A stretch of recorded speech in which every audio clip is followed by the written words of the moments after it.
we were No about to worries. pass a resolution, but we're gonna, since it was not recording, we're gonna start again. So here we are. The announcements were bulk pickup on Saturday and Halloween parade on Saturday as well, line up at 4:30. Step off at 5. Under opportunity to add and modify the agenda item, I have asked to add a late arriving request from Boy Scout Troop 137 to do a fundraiser on Saturday. And Andrew and Laura. Treats, are you okay with that? Adding that to the agenda? Yes. Okay. Board business. We are skipping 3A in anticipation of a member of the family, the applicant's family arriving to discuss. So we'll hold that one till the end. B, resolution setting a date and time for a public hearing on proposed local law 8, amending chapter 126, vehicles and traffic, the village code. So as Mike knows, because he was with us till nearly the bitter end, we made a number of modifications based on public feedback, etc. And I want to make sure that, and the village attorney would like to make sure also that the public has an opportunity to see that they were recorded correctly in the draft. And so we'll reopen the public hearing. And tonight's discussion is only related to scheduling the hearing. Tweets, we were talking of adding it on to the monthly agenda on the 12th. And then having our second meeting of November on the 19th. So we're clear for Thanksgiving. That should be fine. Does that work? Yes. Okay. Now, Jonathan, since you're on a process question, you all weren't here to witness, but Laura did spend a great deal of energy reading the resolution for the public meeting. Does she need to read it all again now that we're recording, or can we do the resolved statement? It's almost all resolved statements anyway. I think you could just do the resolved. Okay. It's mostly the whole thing anyway. Sorry. If you want, you can summarize the whereas clauses. There's only one. Oh, okay. So resolution 42/2025, setting a date, a time for the public hearing. Get this. And the resolution is offered by Trustee Bozy and seconded by Trustee Hall. Skipping the whereas. Now, therefore, it is hereby resolved by the village board, hereby determines that it will be the lead agency with respect to the review of the proposed local law in accordance with the New York State Environmental Quality Review Act and Part 617 of the regulations implementing SECRA, since there are no other agencies that have the authority to approve the project, and let it be further resolved that a public hearing be held by the village board in order to receive comments and suggestions regarding the proposed amendment to the above listed chapters, and to receive any comments concerning the potential adverse environmental impacts of the proposed legislation in accord with SECRA on Wednesday, November 12th, 2025 at 7 p.m. or as soon thereafter as the matter may be heard at Village Hall, 85 Main Street, Cold Spring, New York. It is further resolved that the village clerk is hereby authorized and directed to cause said public notice of said hearing to be given as provided by law. A roll call vote. Trustee Bozy. Aye. Trustee Primack is absent. Trustee Hall. Aye. Trustee Woods.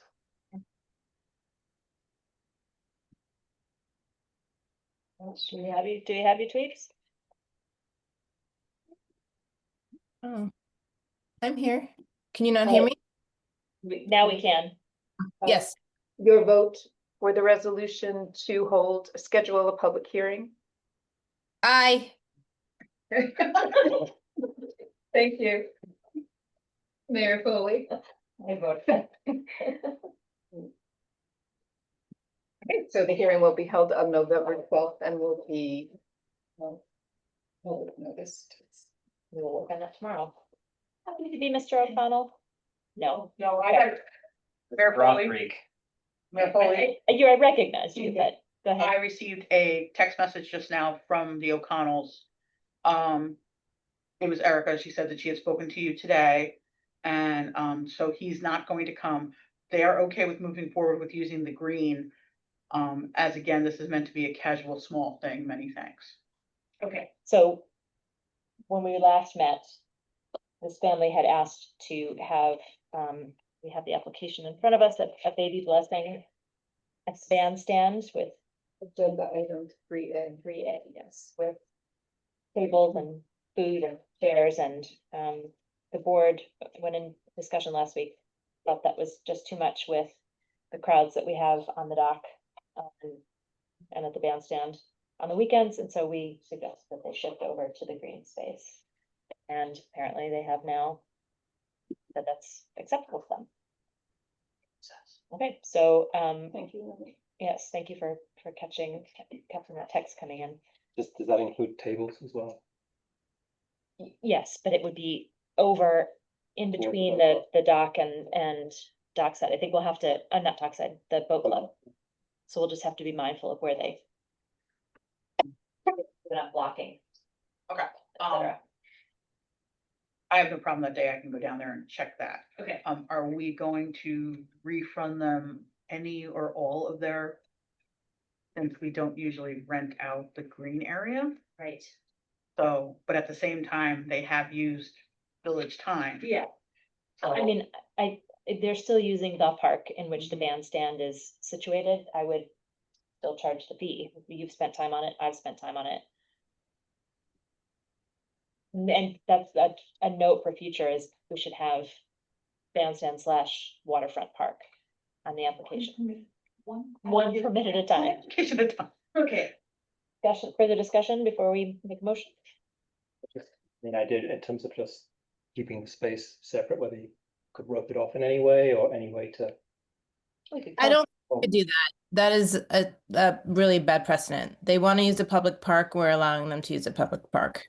People walk in and out through it, I mean, hopefully people are mindful and respectful, but I don't believe we rope out parts of our public parks. I agree. Fair point.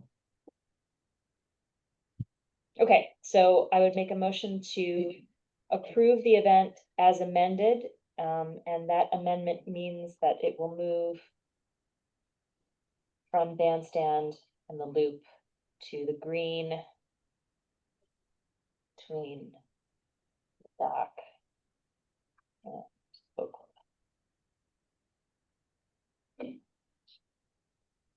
Okay, have a second? Second. All in favor? Aye. Aye. Tweet? Tweet.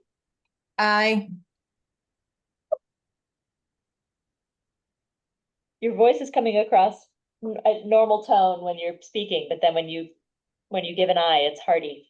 I don't know why, because I'm not moving around. Okay.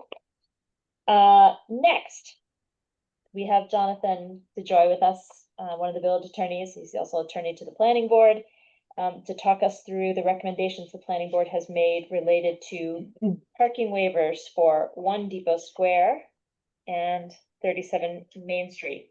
Of note, these are both at the bottom of Main Street near the visitor center, one on one side, one on the other. So the planning board was weighing these at around the same time. So Jonathan, maybe you can talk us through their considerations and how they reached their conclusion to recommend. Sure. So for Depot Square, for anyone not familiar, that is an expansion. The applicant proposed to construct a outdoor dining pavilion on the south side of the property. It's going to be used primarily for events and maybe some overflow dining.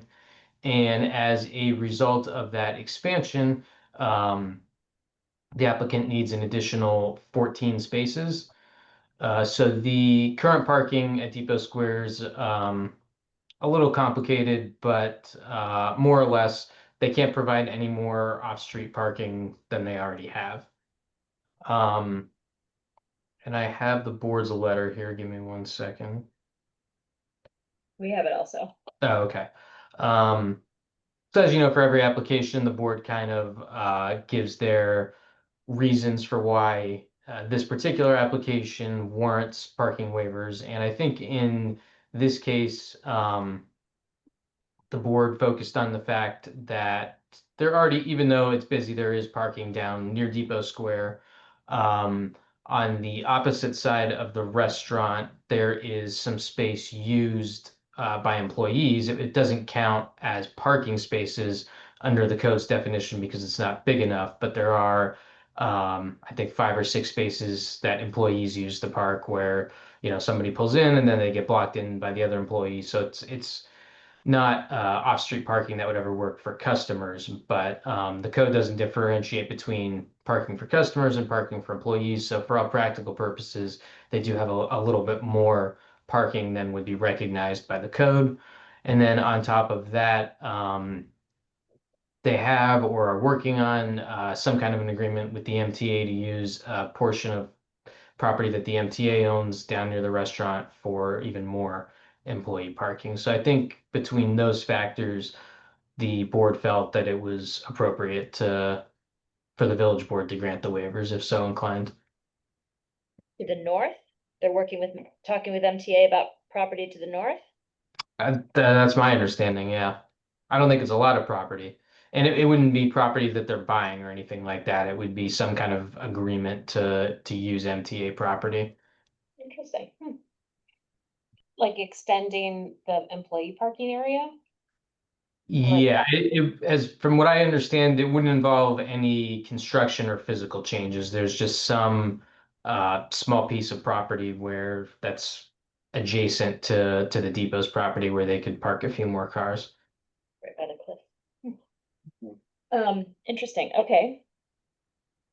And since that agreement wasn't anything finalized at the time that this application came before the planning board, those spots couldn't be counted as part of current off-street parking. You said couldn't, right? Right.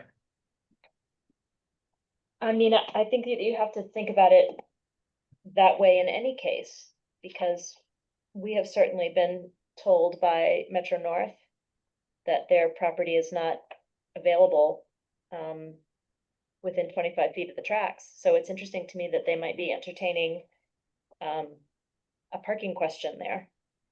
Yeah. Was there a demonstration that those discussions are happening with Metro North? I believe the applicant did submit something that at least showed they were in discussion, but there was certainly no agreement. So the planning board was willing to say, all right, if you're representing to us that the MTA is going to let you use their property for parking, we'll take that into consideration as far as our recommendation goes, but it's not going to affect the number of spaces that you have. And what's the capacity on the new structure? I don't know about capacity necessarily as far as guests. If you give me a second, I can pull up the square footage of it. Okay. Oh, 4,250 square feet. 1250 additional. Yeah, I think 1250 sounds. Oh, 3,000 square foot space and a proposed additional pavilion. The pavilion is 1,250 square feet. Got it. Yeah, that sounds correct. I mean, it does end up being, that area does end up being very train serviced. Mm-hmm. And from what the applicant presented, it sounds like this pavilion will primarily be used at nighttime too. It says that, so the expansion requires 14 Mm-hmm. parking waivers and they have 12. Well, they don't have any. So they need, They they have have, it. They have 12 spaces. Old spaces. Oh, I That- see. It's the 14 plus 12 is Right. 26. Okay. I Yeah. missed So they're able to provide 12 and they're Mhm. asking for another 14. I mean, we anticipated in updating the zoning code that we would be open to consideration, given that we have public transportation of businesses that could be reached that way and walkable. And this is one of those projects, as is 37. Obviously, we're not considering them together, we're considering each on its own merits. But I think that's a factor to consider. And is it, do they envision it being primarily weekend use? That's kind of what they seem to imply, that it would be for events, probably the type of events you would have on the weekend, but the planning board didn't really incorporate, the hours of operation or lock them down to anything with to that respect. And Jonathan, if all of the parking waivers aren't approved, what then? So the applicant would have two options. The first option would be to go to the ZBA for a variance. And the ZBA would evaluate under the 5 statutory factors whether or not to grant a variance for the number of parking spaces.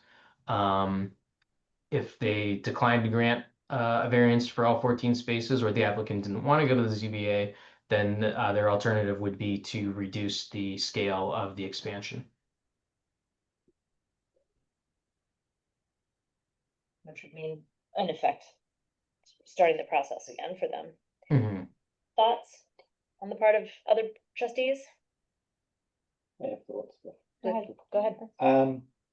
notwithstanding that you said they need to be considered separately, I'm a little worried about the cumulative precedent, because that's 32 waivers plus the 4 in the parking space north of the restaurant that don't really count, but do count. Let's pause for a second Yeah. and make sure that with our attorney, Yeah. Jonathan, these properties are right next to each other. Mhm. And they're both, I mean, one is an event space, one is a cafe. How may we consider them in context of each other? Or may we Well, not? I think, every application is different, every property's different. I think a key distinction here is that one is expanding, one is just proposing a change of use. The code allows property waivers for all businesses in the B1 district. So I think, that fact alone is kind of saying that they should be treated independently. There's no limit on how many parking waivers can be issued or anything like that.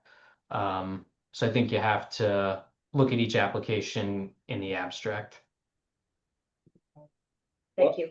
I'm not sure what the precedent is for granting parking waivers, but my concern would be in each individual case that we know that there's pressure for parking in the village, and if they're not, if it's proposed that there should be at least 14 more spaces or 18 more spaces, and they're not being taken up, where are people going to park if they're not parking in spaces provided by each establishment? So I don't know what the right or the wrong answer is to the question of whether they should be granted or not, but just noting that if they're not providing the parking themselves, then where may those extra people be parking? Yeah, and then it becomes a question of offsite, like the Metro North lot on the weekends, which is already packed. It becomes a question of dependence on or reliance upon public transportation. What concerns me,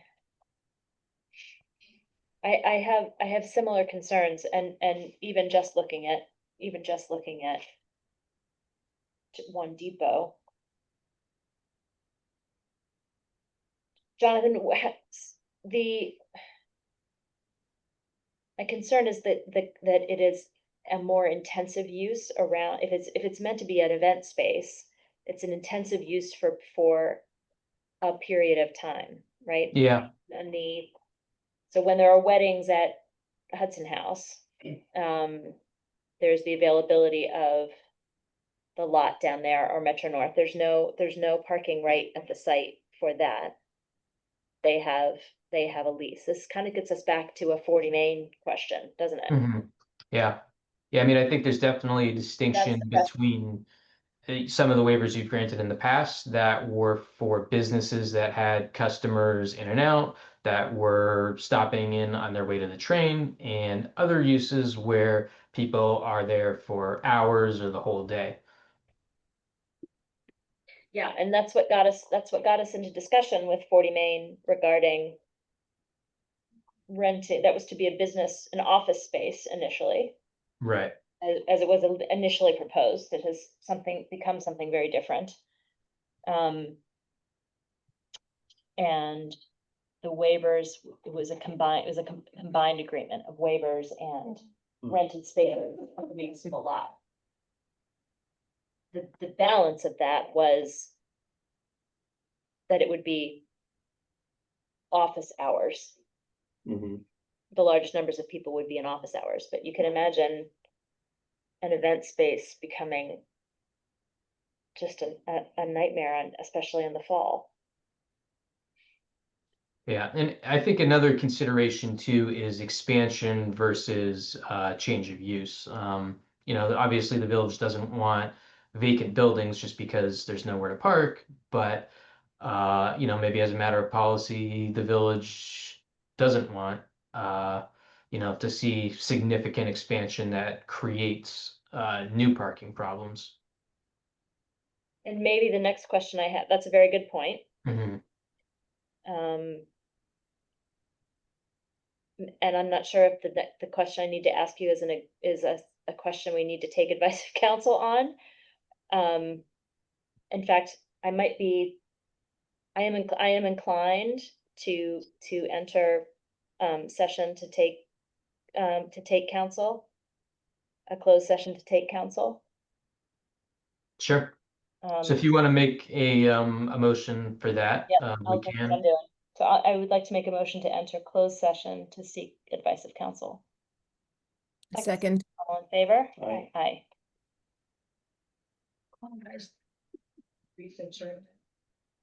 And we will stop the recording, Michael. We'll text you when we're back.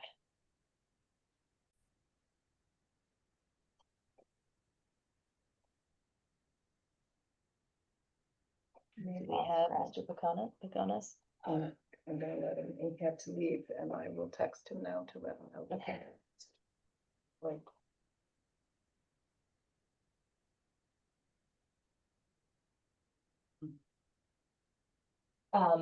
So these are what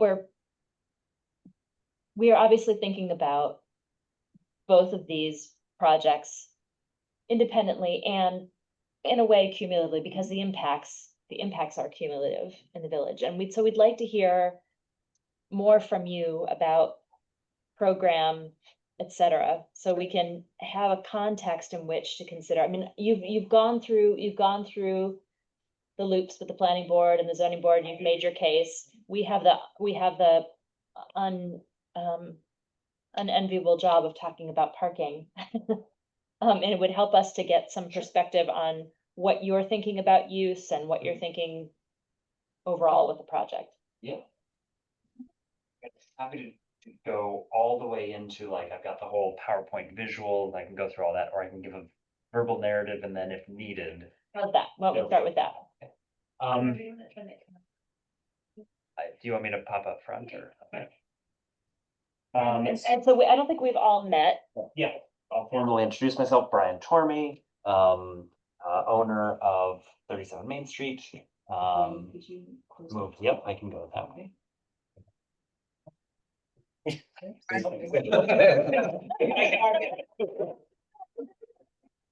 Back, I do a cart No.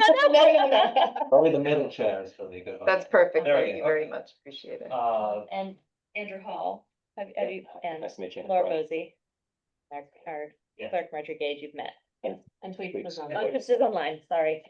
Hi. Hi, Brian. So, Yeah. for the record, this is the applicant for 37. 37 Main. So the plan with 37 Main, formerly known as the Tyvek Building, is to move in another local establishment. They've given me, for a long time, I held it under my hat who was going to be moving in there, but they have given me permission. It is Andy's Bakery that is moving from their current location at, I don't know their address, up the hill. Everyone knows where they are, down to 37 Main. Running a bakery cafe, coffee, the same business they're running now at present. Just relocating down to 37 Main. Hey, Jesse. Just relocating down to 37 Main. We confirmed the hours of operation. It was sort of early morning to mid-afternoon, principally focusing on village foot traffic customer base as they do now. But for all the zoning purposes and reasons, we, need to seek parking allowances. More than happy to, make the contribution for that purpose. We did, with the planning board, look through the sort of like, could some of the backyard be used for parking? And for a few reasons, it isn't logistically, really principally from like a safety perspective. I mean, I can, Wide driveway. and it's crossing in front of the stairs, in front of the access to the railroad tracks, and like, so like, technically it's there, but probably not best used for routine customer parking. People unfamiliar with the site. So thus we find ourselves here. So I'm happy to go into more expansive description if you want, or answer any questions. Trustees, questions? I do have a question. You just mentioned you were willing to make contributions for parking allowances. What did you mean by that? Meaning there's typically a historic need for the parking, per parking space for the variance. Do we still don't have Greg back. So what we are weighing, and we thought it was important, we needed to get some legal guidance from Jonathan, which is why we went into closed session. But we think it's really important that you hear the things that the board has in mind, as we're trying to make this decision. And it's, it can seem like a small thing, but it's really a big thing. And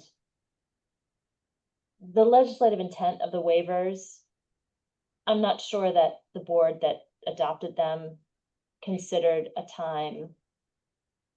Well, I know they weren't considering a time when we would be doubling our population on the weekend, a single day in visitation, which is what happened this past weekend. More doubled plus a bit.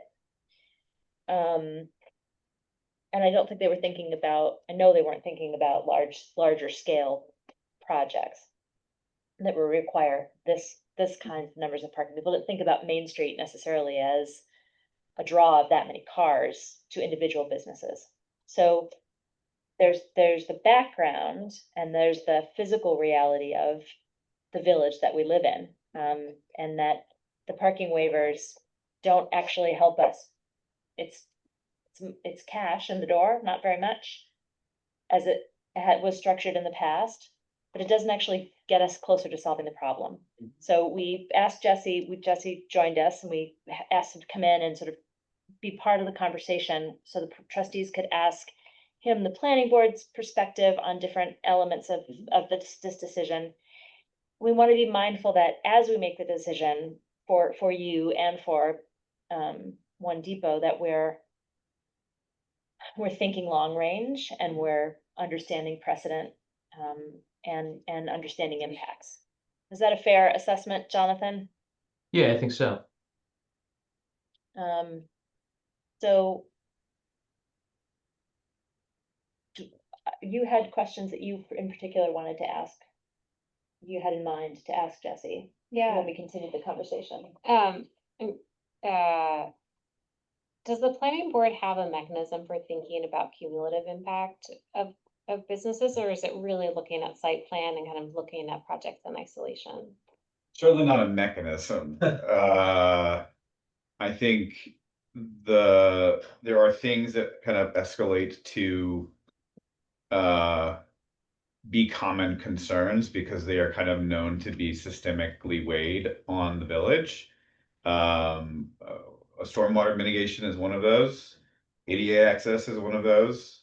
And parking is one of those. All of those kind of rise to the level of, it can never be just, the project in isolation. It has to be in the context of the wider village. And there's other things that we think about as well. We try to think holistically about every project. And parking in particular has a history in the village. Like even the code itself used to require many more spaces than it currently does for the uses that were articulated in the old code. We reduced that. And even since then, we've implemented the parking program within the village, further protecting villager resources and trying to mitigate some of the influx of people in parking, and all those kind of go into systemic action on trying to address parking. And then there's individual site plan action, which is given what is required, what is the burden this is likely to put on the area that it's in? What are the avenues for mitigation of that? And so and there's also, like, depending on the application, there may be nuances in the application that make it more complicated than just say, like, oh, it requires this amount, therefore you should provide this amount. Like, there's some places, there's some situation we've been in where they have clear areas that can be used for parking and have been used for parking, but are like they're still trying to cement some official documentation that it's there. And so it's like, well, we that is in our mind is like a thing that is like on the ground true, but from a like, you know, buttoned up perspective, like, can't be counted. So we say you need the full amount. You can't count those, even though practically speaking, probably should be able to count those, but those kind of fall outside the line of kind of how we have to consider those things. And the final perspective is in kind of reference to the fee schedule, that it is, I think, the intent of at least it may not be being fulfilled, but I think one of the intents of the fee schedule, and this is true for other kinds of code action, like, for example, when there's a subdivision, there's a requirement for a park, or, you know, or fee in lieu of, right? And that basically is expressing this trade between resource that is deemed to be appropriate to provide the village, and if you can't do that, then you provide at least another kind of resource, which is cash, in order to do that. Now, I think it's a very reasonable thing for the village to discuss whether that trade is appropriate still in terms of the amounts that are there. But I think that's the spirit of it, is that there's a mechanism for balancing the draw on a village resource. And the other thing I'll say, just from a planning and design perspective, it's like we have limited parking resources. It's just like a fact. It's, you know, and most of the businesses, most of the lots in our B1 district, all along Main Street, cannot meet the parking requirements for the use that's there. Does that mean that we shouldn't allow those businesses to exist? I would say probably not. I think we all very much appreciate the businesses that are on Main Street. And so we have to find a path forward that kind of like helps everybody do, you know, kind of get what they need out of the exchange. The village gets vibrant businesses, but it's also giving up some public space in terms of parking, and businesses get, you know, access to our vibrant village. So Thank you. yeah. That's helpful. In some way, I think that we don't have that many ways to look at this kind of cumulative impact, particularly of cars in the village. And while I do think that the parking program has reduced, you know, maybe the impact on the side streets, it hasn't gotten the message out too much to visitors to not come with their cars. And so I think we're still seeing a lot of congestion. I think about that. And I don't think that we have that other solution yet, right? Like, what's before us is kind of adopt the waivers and hope that everything's fine. Right. Or not adopt the waivers and tell these businesses that they can't be here. And I guess it'd be nice if we had some sort of more constructive solution other than those two, but we don't have one yet. And then the other thought that I, you know, learned from a question to Jonathan, I think, was that it doesn't, or maybe, you know, you might have explained it too, that, you know, once this waiver is granted, if it stays as a restaurant, but the intensity of use changes, the waiver stays. And so, we might be thinking of this as a coffee shop that people go to when they're coming off the train, but then it could become some other use that is very, car dependent. And so I just think that it's not what I had in mind when I first was reading the application. I do think that we have to, so I guess I just feel like we have to be considering this in sort of time and space, more expansively than first meets the eye. Tweets, anything to add, or Andrew? If Philippe says anything. No. Your guesses were very affirmative. I know. If it's helpful, I can say more about what the planning board communicated to the village board in our letter and Yeah. explain more rationale for 37 Main, if that's helpful. Sure. Okay, so for 37 Main in particular, the site plan is tricky for reasons that have been alluded to. The width of the driveway is actually not as wide as regulation, so it can't technically be counted as a driveway, and the space in the backyard therefore can't be technically counted for spaces. Additionally, the entryway to the drive, even in its insufficiency, is there in front of the tunnel entrance. So there's a lot of reasons why it should not be considered or cannot be considered for parking. And in terms of the use, and at least in its current form, is meant to be has been pitched as something that is more for as much for villagers as it is for visitors, which I think was a big part of feeling like it was something that would accommodate a lot of foot traffic, and both from local villagers and from people off the train, that it wouldn't necessarily be primarily like a drive destination type place you go, but a place you enjoy as a villager or someone not coming off the train. And given all those things, and given the nature of the use, that we felt it was appropriate for, or with our recommendation is to grant the waivers for the amount that we specify.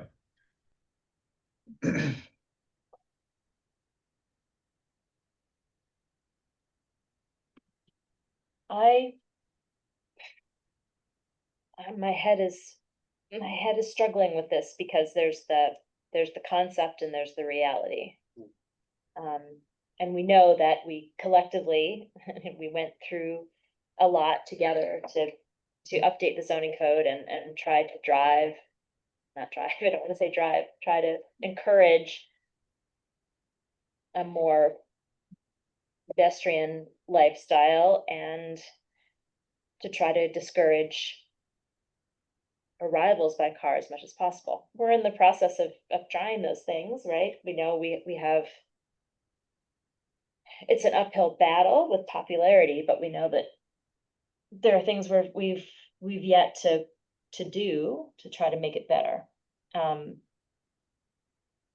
I think we need to be, traditionally the waivers have been 250 a parking space. There is flexibility in the code, and maybe we'll even ask Jonathan to read it out. There is flexibility in the code to think about, to balance the value of the waiver against the impact. Could you read out that section, Jonathan? Sure. So this is section 134-17, 7B. And it says, such a parking impact fee shall be set by resolution of the village board on a per space basis. And in establishing the amount of such fee, the village board shall consider the present and anticipated future needs for parking facilities in the village and the impacts thereon of waivers of required street parking. So I think that we have to think about this in a different way than we have before. Go ahead. Yeah, I don't see it as a yes, no answer tonight. Yeah, think- I don't either. I think we're looking for a middle way. It's, we could grant the waiver tonight, but then I think we're ignoring the problems that may arise over the next 5 or 10 years. I think we just have to take a step back and think that through a little more than I agree. we have the opportunity to do right here in this tonight's meeting. I agree. Not that that should be excessively delayed in any way, but I think we need to take a look at that. I agree, and I think we need to, given that broad definition, think about what other offsets might enhance life for villagers. It's a wide definition. I think we need to think about it. And I think we both all need time in our heads, but we need to have time to work with Jonathan and sort of craft some language that we can bounce around among ourselves in front of the public. And I also, I mean, I don't want to dissuade you in any way, and I welcome your intent and your purpose and your desire to bring business to the village. Yes. I absolutely applaud that. From my side here right now, it just seems a little more complex in terms of the parking waivers don't seem to really answer the problem of what the parking load is going to be ultimately on the village. And for all the intent of it being there being a pedestrian element to the business, I think it's just the nature of things that people are going to be coming to the village in their cars. They go to Angie's right now in their cars, you know. And I love those folks. When they first opened their restaurant, they walk down the street handing out free cookies for everyone to taste. So they, you know, they really feel like they want to be part of the fabric of the community. But I think the complexity of the problems that we're facing are just continuing to grow, and I don't think we can ignore that in terms of making an up or down vote tonight. Can I turn in the camera, Marjorie? So Greg has the benefit of seeing who's. Hi, Greg.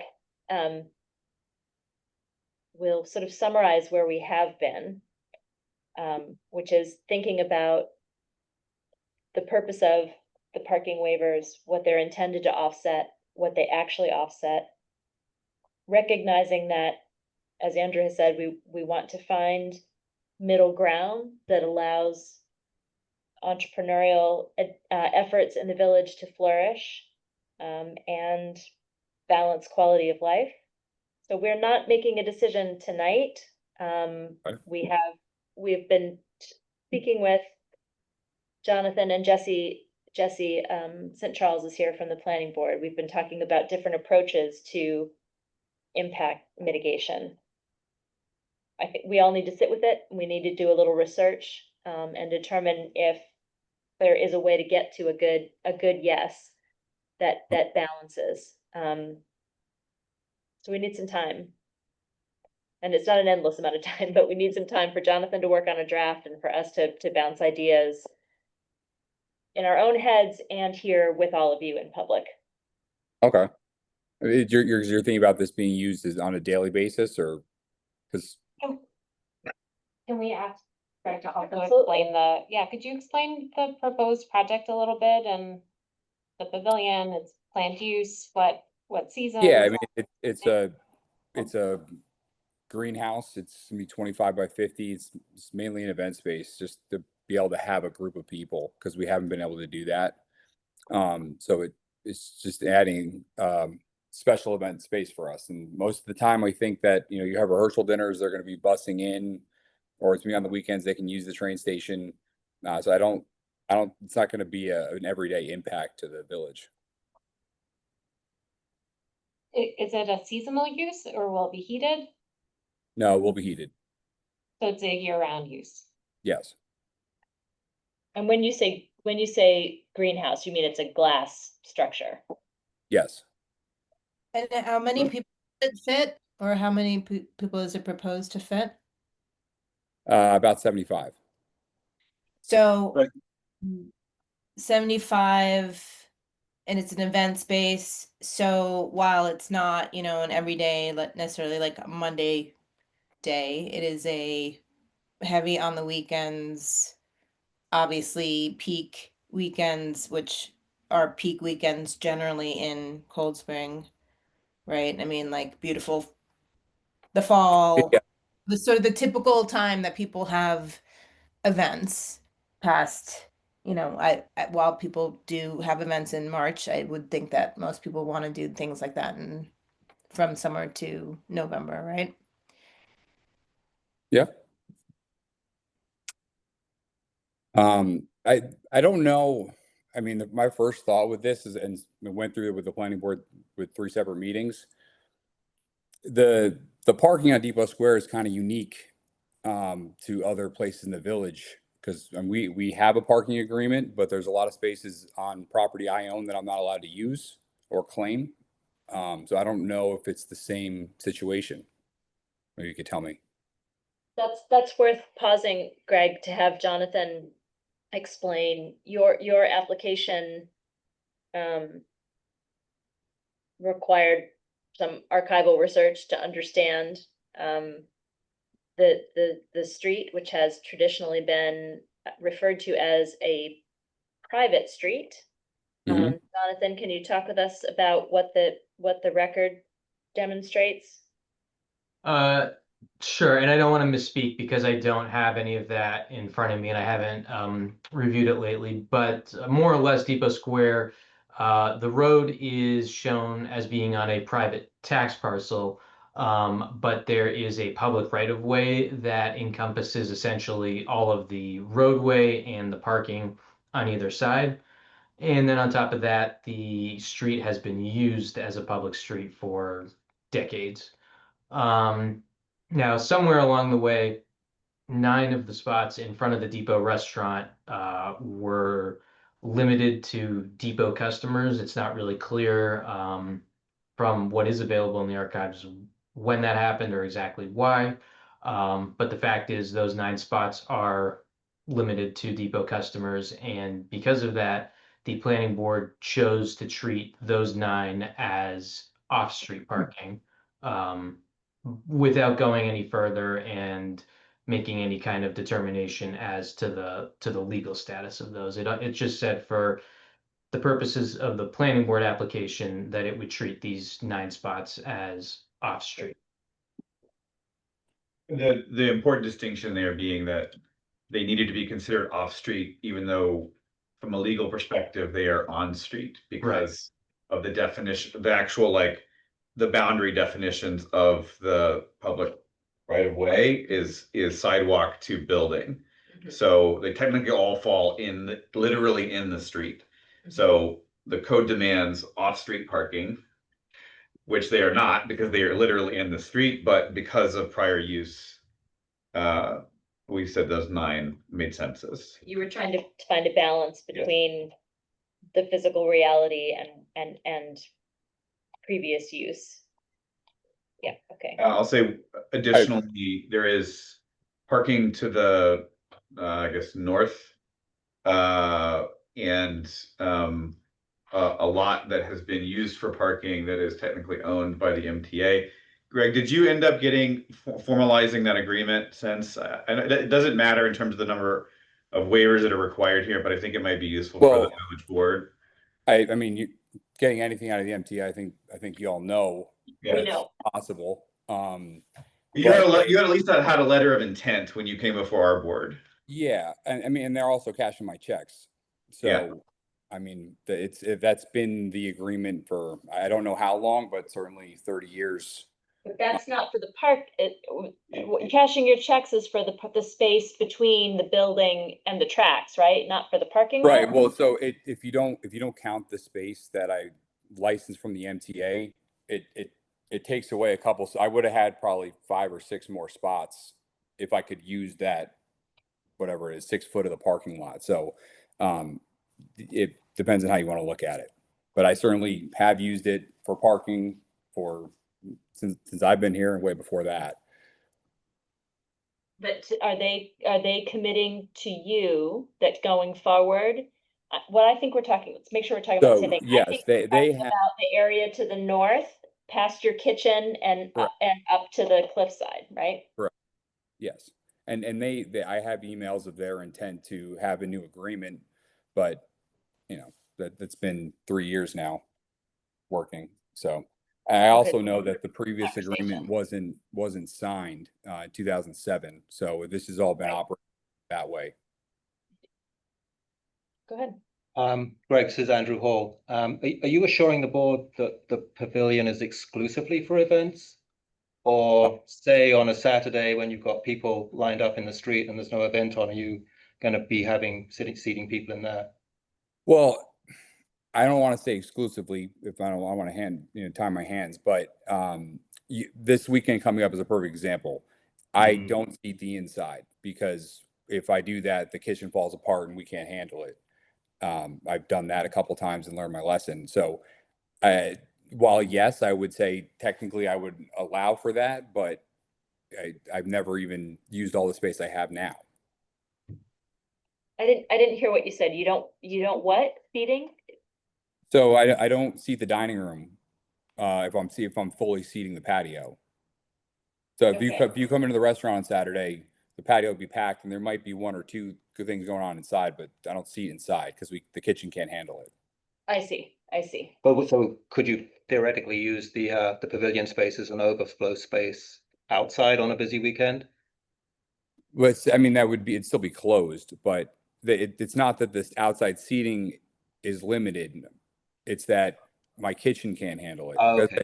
I say, like, if I could see this weekend, I could see the inside fully easily, but the wheels fall off if I do that. So it'd just be bad business. So I don't. That's what I'm saying. So the precedent, I already could do that, but I don't do that. So you're saying that essentially the service in the kitchen is the limiting factor, not the space. Correct. And was Sorry. go ahead, no, you go ahead, please. What happens when you have a private event? Then what happens to the rest of the restaurant? Is that open? That's something I'm working on the other side. That's trying to work the kitchen out so I can get that stuff done. But those are also two separate kitchens then. So the kitchen expansion has not been approved, just this outdoor structure. Correct.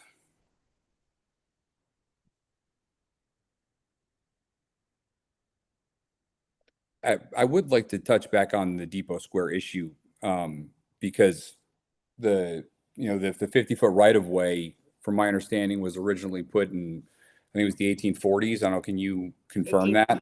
1879 is the deed. And the So- deed stated that when the depot ceased use as a passenger station, the street would be dedicated to the village. But wasn't the building, my question is, from my understanding with this, that the building wasn't even built yet. So I just don't know what 50 feet are we talking about? There may not have been a building there, but it existed as a railroad depot in whatever form it was. That's when the railroad acquired the property. Sure, I'm just saying we don't know what 50 feet, where that 50 feet was supposed to start. I mean, I think it is described in the It is described, yeah. You could survey it based on the description in the deed. So, okay. I mean, so these are just things that come up, and I don't, with the parking in the back as well on the north side that we talked about, would you say you would include those in my parking? Because that's another question that. I mean, you don't seem to have control over them. They don't seem to be, Well, sorry, it is, that question was for the planning board. The planning board, the pursuit that we took was that we deemed the number of spaces that was required to meet code. And we communicated that we did not include those because there was not included. They're already not included because it would require resolving the issue with the MTA to run to ground. So as an attempt to find an expedient path forward, the applicant agreed to pursue the waivers our view was it made sense to look at the total number of required spaces minus the 9 that were there in front of the depot's restaurant and pursue waivers for the remainder, which is what was articulated in the planning board's recommendation to the village board. And I'm just saying that has to be considered for this situation. Because whether you say I have control over them or not, I have historic use for that space, and the parking lot's been there for that long. One of the things that concerns me about that, however, is it may be something that you have used, but Metro North has been pretty clear that on other projects that 25 feet is their setback, and that's it. There's no negotiation. So that takes off a chunk of that lot. So I'm unclear how this is why I'm asking about what their willingness is, because they have been unwilling in other locations, and I don't understand why this is different. I think I don't know why it's different for them. I don't know what the other experiences have been. I know what mine have, and I know that they continually told me that they are working on it. And I don't know why. What giving a new licensing agreement. Okay. Do you have other questions, Laura? I think we have multiple factors to consider. What we were saying before you came on is the challenge of this decision is that we are so physically limited in the village, and we want to be able to find ways to support business and entrepreneurship and economic growth and all of that. And we have to deal with the physical realities of the village. So among the things that we discussed before you came on was sitting with the definition of the fee, which seems to allow flexibility to consider options other than the per space waiver. I think none of us tonight feel like we have the tools that we need to determine what alternatives might be. And we need some time to work with Jonathan and to do some identification of similar circumstances in other places and how it's managed. It's just a reality that we don't have space. Okay, but are you saying for the parking waivers in general, or are you saying for mine specifically? No, there's another applicant here tonight also seeking waivers. So we're looking at both of them. I understand. I'm just saying that there has to be some special consideration for the property that I own. And I understand that what we're talking about, but you're not including, I think it's eight or nine spaces over there in the back that you may not include. I think it's a little bit different. 8 or 9 spaces that you meant the Metro North spot? Yeah, on the MTA property or would include the MTA property. I would say I think we're assessing each application with all of its factors when making the decision. So, we understand those particular circumstances for Depot Square. Okay. Thank you. Greg, when you're talking about you have a licensing agreement with the MTA, when does it expire right now? That's what I'm saying. There was one that technically expired but was never actually executed. And I've been working with them for the last 3 years since I purchased the property on a new licensing agreement. The trick of it all is that they've been cashing those checks for all these years. So you're saying that doesn't count, but it counts for something. Greg is in a position. Yeah. MTA has put Greg in a position, right? The agreement for the use of the land from the structure to the tracks or to where the fence is predated Greg as an owner. Right. The documentation of the agreement expired in 2007 and has never been renewed. And yet, right, and this is what I was getting to before. They're saying in other instances that impact their setbacks along the tracks, you cannot use anything within 25 feet of the right of way, and folks can sit at your table and poke a fork through the fence and touch the train. They know that. So, what did you say? They know that. Yeah, I know they know that. And so we're in the position of saying, all right, is this something that you accept or you don't? And are you going to allow you MTA, I mean, if you are willing to allow this property owner to use that space for parking, demonstrate it, give him an agreement.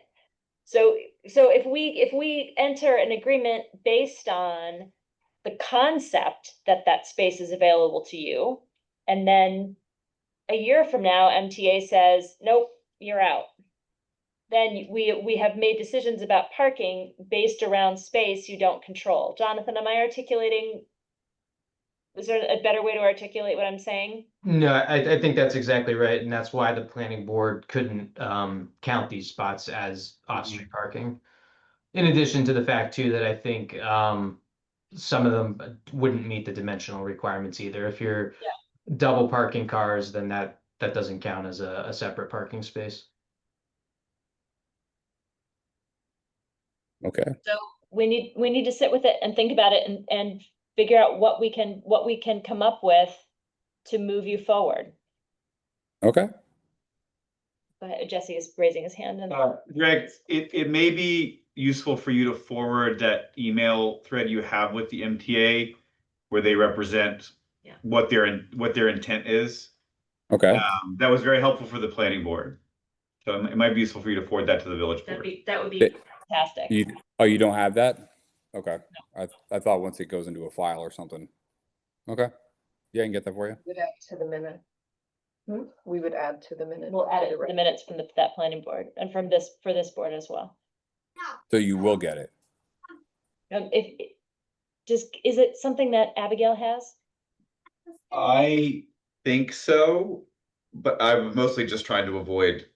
I'll go Yeah, back. I think if you could just forward it, it probably just saves everybody some time. Clerk, and then for sure we have it. We have the right document. Okay. Thank you for being patient with that. I know this isn't for neither of you wanted to hear wait tonight, but I think we have to think responsibly about the choices that we make, and we have to think holistically and long term. I think it's also about finding a way to reset that balance between your interest as entrepreneurs and business owners wanting to bring business to the village, which the village appreciates, which obviously is a benefit for you. But also looking at the larger, longer term interests of the village as a whole unit in terms of if there are more people coming to town, how are we going to manage that? And where if they're coming by cars, where are they going to park, and how do we balance that shift? Yeah. So any further discussion tonight? And I would make a motion to table the 2 parking waivers pending consultation with council and drafting of resolutions. All in favor? Aye. Aye. That sounded like a tweet aye. Okay. Next is what? Film photography. Andrew's been working on a new permit. I asked him to give, yes, thank you both for coming and staying. More soon. I'm going to have to exit. Okay. We will take note that you are leaving at 8:48, Yes. and we still have in-person quorum. Thank you. You're welcome. Thanks, Leaves. Bye, guys. Bye. Okay, so I just asked Andrew, I don't intend to go into great detail about this tonight. I just wanted Andrew to bring the rest of the board, you now, up on where he is with the film, developing a new film permit and process. So I think the original process worked. As I worked with it for the first time, I kind of found there were like a series of underlapping and overlapping requirements. So you would read through it and you would be asked to do this, and then there'd be something else required, which was either mentioned or needed earlier in the process or later in the process. So in this first page here, I tried to simplify it and kind of create a series of countdown milestones, things that you would need to do in reverse order of time to get you to the issuance of a film permit on the day that you want to shoot. So basically backing up pretty much 30 days. The design of this first page and the second page was to sort of have a simple orientation. You go in, you start at step 1, that's 30 days from when you want to shoot. And just as a way of screening applicants, we'd require them to submit their proof of insurance and indemnification agreement, rather than getting 4 days from to the end and realizing they may or may not have insurance for it. It's a problem. And then the idea was links to more info and forms. I was going to maybe sit down with Marjorie on this and just design it so that you could click and go to that particular page further in. So you start in step 1, you complete the insurance and indemnification agreement, and then pre-production meeting. I think it would be helpful to have one in advance, because I think often we got into the process and then a week out, we had the pre-production meeting and realized there were a lot of other things that needed to be addressed, especially with public safety and parking. So a pre-production in-person meetings on Zoom. And then, sorry, just to back up on this sort of introductory page, I'd like to keep it as short as possible. Like this first page should just be all there is, and then there's a couple of other things, notes to that. We've had instances where people thought they had a permit to shoot in the village when they had something for the state park. For the state park, and so they thought they could shoot here. So that's one, to address that. Two, we often, I think, may have students or people shooting in the village posing as students, but they're actually doing it for a commercial purpose. So to obviate that and to make a note of that. And then on this second page, there were some forward links to the fee schedule, which I think we need to go through as well. Business notification letters, parking options, requesting a student fee waiver, because we do charge a student fee, but if they come up with certain information, then they could have it that way. So back to the top page, they would submit an initial application, quite detailed. I work primarily off the template that Greg had created, but then there's a lot of additional questions that they should really be able to answer if they know what they're doing. And then then comes the Board of Trustees review. Then having done that, we would assess the policing and parking needs and follow up with a second meeting if necessary, and so on and so forth through the process. I think the goal here, the reality of these film shoots in the village is they are very staff intensive, they're very time intensive, and they have the last few iterations have come to us in a very last minute way. And I think what we're trying to establish, we're not New York City, we don't have a film office. Right. We can't react. We can't be as nimble as larger municipalities.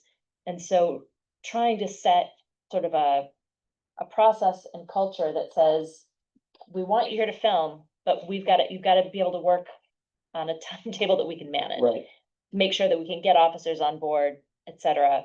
And to make sure that we have time to check the insurance, all of that. So I like the way you've laid the front page out in a timeline. And I think it sort of sets the expectation that if it's more than 30 days, Right. if it's less than 30 days, we're not. I was thinking that there are situations where people might want to initiate this process less than 30 days before the shoot. So then they may have to reconsider their actual shoot date. But I think the expectation should be 25 to 30 days to get through an application. We only meet now twice a month. Yeah. And so I was trying to think about that of like 15 days before,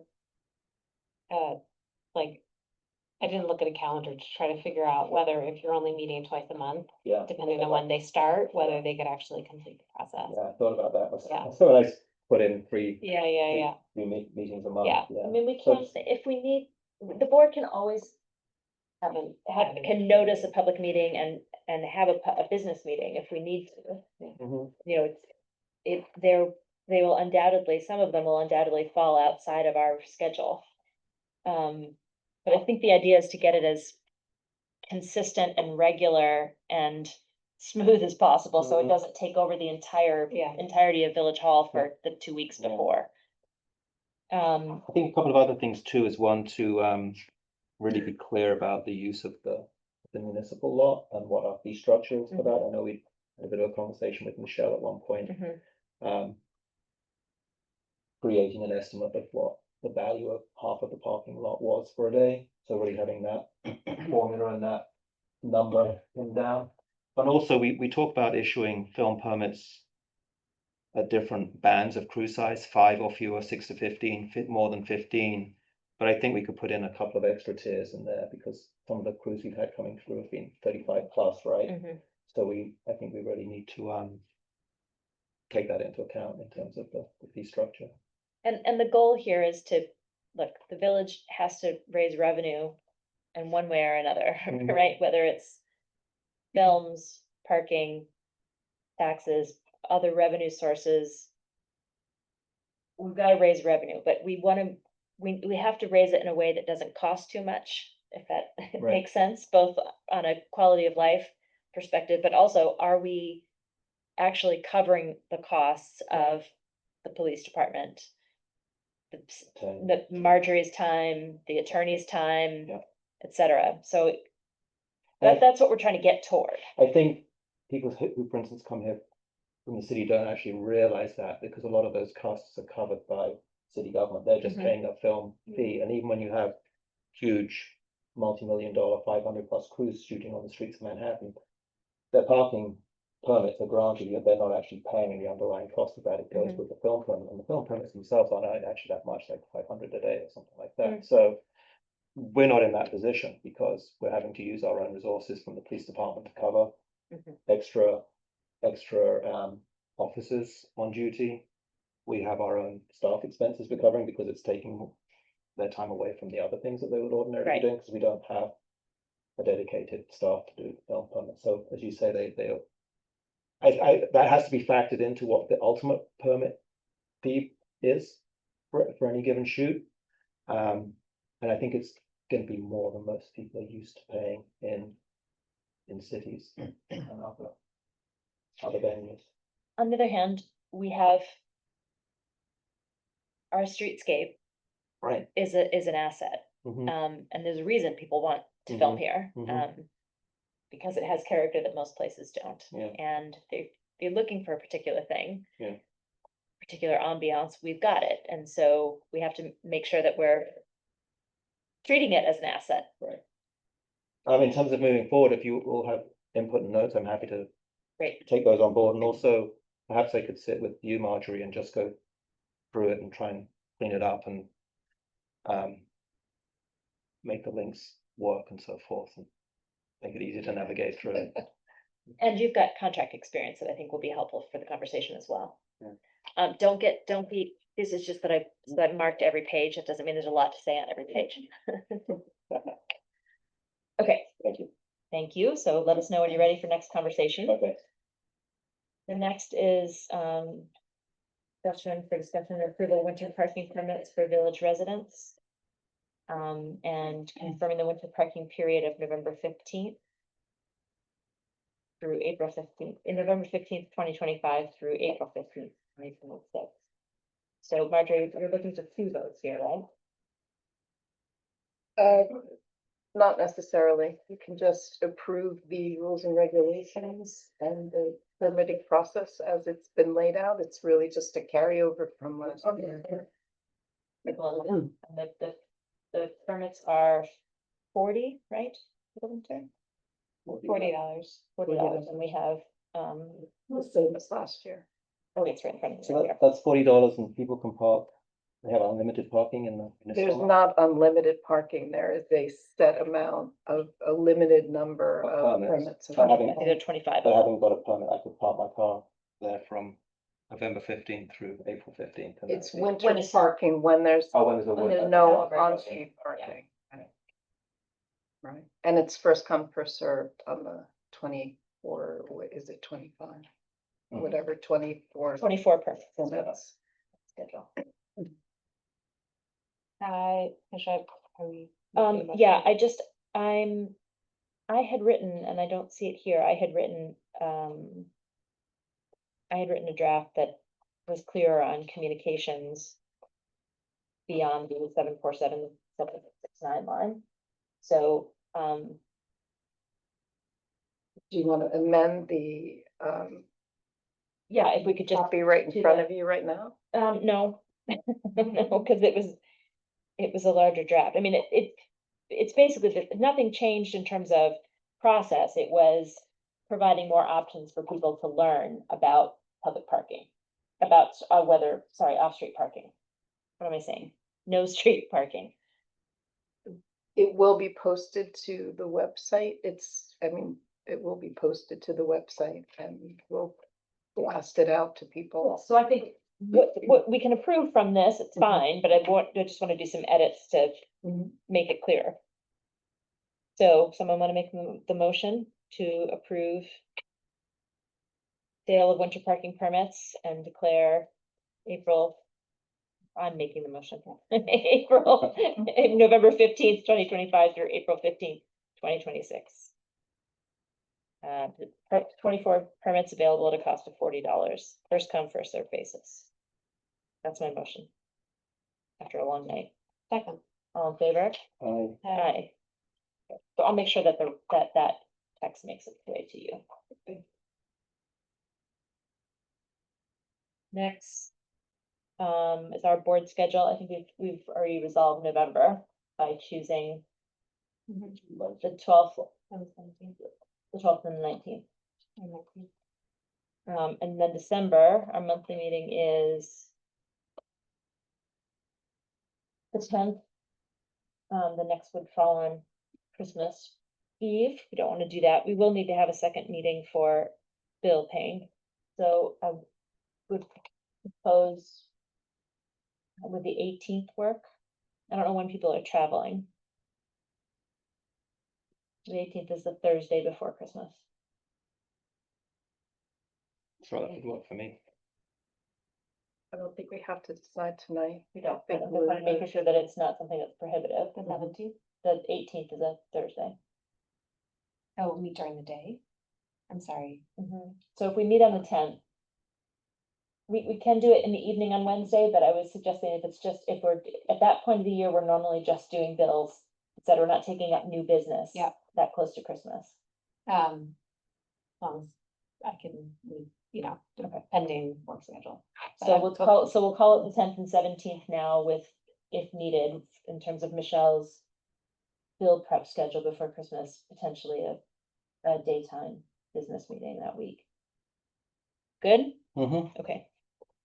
Approval of bills. Bills we have 2 batches of bills tonight. They include very big items, so jaws will drop. But the first batch includes things like the medical insurance premiums at $37,000. Engineering for various projects at $15,000, a payment to Royal for $20,000, supervisor training for $1,000. So it's a much larger number than we normally have. Andrew, you have the number to make the motion? I make a motion to approve batch number 8089, bills totaling $105,736.75. All in favor? Aye. Aye.